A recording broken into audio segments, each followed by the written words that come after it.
Yang namanya Al-Syabab, nih saya kasih tahu, yang namanya Al-Syabab itu berasal dari 32 orang yang aktif dalam kajian Islam di dalam ketentaraan Somalia. Namanya Kajian Islam Al-Ittihad Al-Islamiyah.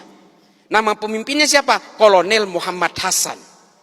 Setelah dia berkembang di dalam pengajian itu, jumlahnya makin banyak, lalu dia merekrut penjahat-penjahat jalanan dan bajak laut di Somalia. Sehingga entitas mereka membesar, lalu dia mengambil senjata di gudang-gudang senjata di barak-barak mereka, lalu mereka berdiri menjadi kekuatan besar yang namanya Al-Syabab. Dan mereka sulit dikendalikan hari ini. Mereka berkembang ke Somaliland, Tanzania, Eritrea, dan ke negara-negara tanduk Afrika. Atas nama apa? Atas nama agama. Apakah agama ini memang diciptakan untuk saling membenci? Apakah agama ini memang diciptakan untuk saling mengkafirkan? Fungsi agama adalah menertibkan manusia. Kalau kemudian ada orang yang dengan memeluk agama, memeluk keyakinan agama, tiba-tiba dia tidak merasa tentram, gelisah dengan keimanan orang lain, ingin mengkafir-kafirkan orang lain, bukan salah agamanya, salah tafsirnya. Makanya saya bilang kita ini adalah penganut tafsir-tafsir agama. Lalu apa sikap kita kalau kita ingin dikatakan orang yang beragama? Jangan karena beragama membenci orang lain, mengkafir-kafirkan orang lain, lalu kemudian orang lain jika berbeda dengan kalian dinerakakan, setelah kalian merasa sudah tidak punya dosa, lalu sibuk menghitung dosa orang lain. Ini artis hijrah tuh, kelakuannya tuh.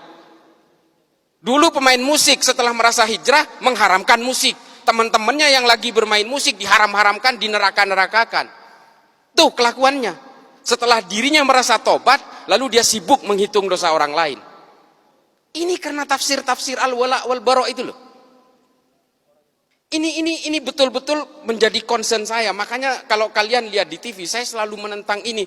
Ayolah bawa agama Islam ini, termasuk agama-agama lain ini, tolong bawa deh ke dalam arah kedamaian, anti kebencian, anti kekerasan. Itu baru beragama namanya.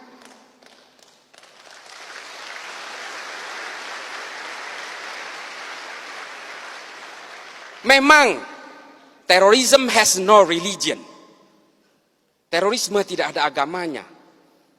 Semua agama punya potensi untuk melahirkan terorisme dan kekerasan. Semua agama, bukan hanya Islam deh.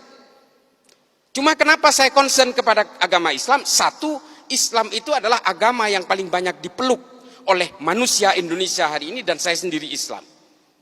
Di India terorisnya orang Hindu deh, Bharatiya Janata garis keras. Di Myanmar siapa terorisnya? Orang Buddha deh. Namanya Asin Wiratu. Apakah di Jerman itu ada teroris? Ada, Protestan. Namanya Baader-Meinhof, nama kelompoknya. Apakah di Amerika tidak ada teroris? Ada deh, namanya White Supremacy, Ku Klux Klan, FARC, Antifa. Tidak ada teroris Islam di sana, itu sedikit. Makanya yang nyerang 9/11 itu dari Saudi semua. Saya ada di sana waktu itu. Saya tinggal di Amerika kurang lebih 6 tahun. Ketika 9/11 saya tinggal di sana. Saya dulu pernah terpapar dengan ajaran-ajaran Ma'alim fil Thoriq ini. Saya meyakini bahwa kalau Islam ingin berjaya, maka Islam harus tegak secara politik. Itu keyakinan saya dulu. Kalau lihat Gus Dur di TV, saya matikan TV-nya. Ini antek Yahudi nih. Saya dulu begitu. Ketika ada orang-orang Islam yang moderat, wah saya matikan TV-nya. Cak Nur apalagi, paling saya benci itu. Nurholis Majid, Allah yarham. Buya Syafi'i Ma'arif, saya ganti channelnya, saya mending nonton yang lain. Itu dulu saya seperti itu. Tapi kemudian saya berusaha mempelajari semuanya. Saya baca buku kanan, buku kiri, buku tengah, saya baca semua. Das Kapital saya habiskan. L'état de Révolution saya habiskan. Ma'alim fil Thoriq, Jahilatul Qarnil Isrin, saya baca semua. Hingga akhirnya apa? Kepala saya menjadi melting pot dari kesadaran-kesadaran kognitif bahwa manusia dan takdir-takdir keimanannya ini selalu berbeda. Kalau saya lahir di Meksiko, saya pastikan 1000% saya Katolik. Saya tidak bisa nantang soal hidayah. Ini benar-benar prerogatifnya Allah. Tapi kalau saya lahir di Argentina, saya Katolik deh.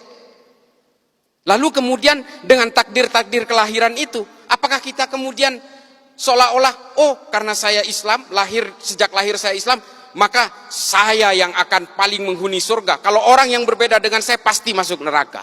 Selalu punya niatan-niatan seperti itu. Demikian juga dengan orang yang Kristen, kalau kalian mau percaya. Orang yang Katolik juga begitu kok. Inilah konsep-konsep dasar keyakinan itu. Lalu apakah saya menganggap semua agama benar? Bukan itu konsepnya. Setiap orang yang memeluk agama pasti menganggap keyakinannya paling benar. Persoalannya, apakah dengan menganggap keyakinan saya yang paling benar, apakah saya harus menyalah-nyalahkan keyakinan orang lain? Kan nggak harus. Itu adalah kesalahan besar, offsetnya di situ. Dengan mengatakan istri saya cantik, saya tidak harus mengatakan istri orang lain jelek kok. Ini loh analoginya. Maka kemudian Habib Ali Al-Jufri membuat sebuah buku, judulnya Al-Insaniyah Qabla Tadayyun. Mengenal kemanusiaan lebih dulu sebelum mengenal agama.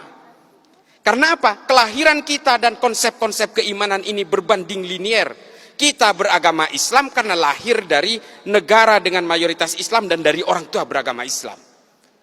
Kalau kita ini lahir di negara-negara dengan beragama Hindu misalnya, di India, kita lahir di Jammu misalnya, bisa jadi kita ini Hindu.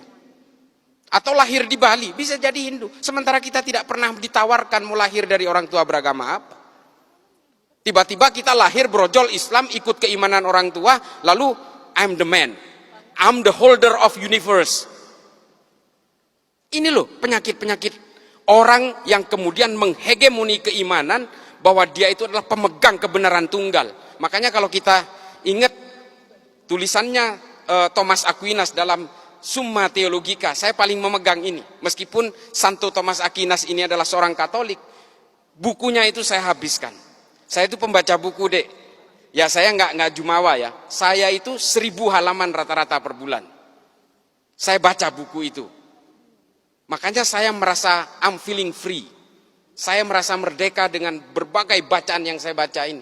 Saya betul-betul tidak terbolgol oleh keyakinan-keyakinan sepihak. Kata Thomas Aquinas apa? Hominem unius libri. Saya paling takut kalau ada orang baca satu buku lalu dianggap ini adalah kebenaran paling mutlak.